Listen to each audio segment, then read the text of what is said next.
નમસ્કાર. વજુભાઈવાળાએ ભાંડો ફોડ્યો. વજુભાઈના નિવેદનોમાં ગાળોગાળ વાતો નહીં, પણ એકદમ સ્પષ્ટ અને સટીક જવાબ મળશે.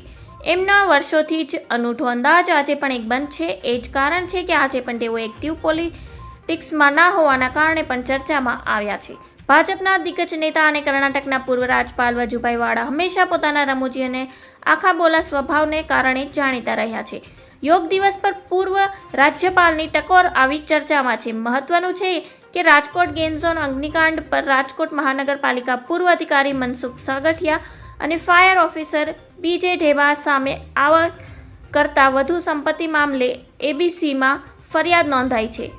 ફરી એકવાર વજુભાઈ વાળાનું નિવેદન હાલ ચર્ચા જગાવી રહ્યું છે. એટલું જ નહીં, વજુભાઈનું આ નિવેદન હાલ વાયુવેગે સોશિયલ મીડિયા પર વાયરલ થઈ રહ્યું છે. વજુભાઈ વાળાએ જણાવ્યું કે ધનની જેટલી જરૂરિયાત હોય એટલું જ કમાવવું જોઈએ. જે લોકો ભ્રષ્ટાચાર કરે એ લોકો મન કરતા આત્માનું સાંભળે તો ભ્રષ્ટાચાર ન થાય. ધન્યવાદ. જય હિન્દ.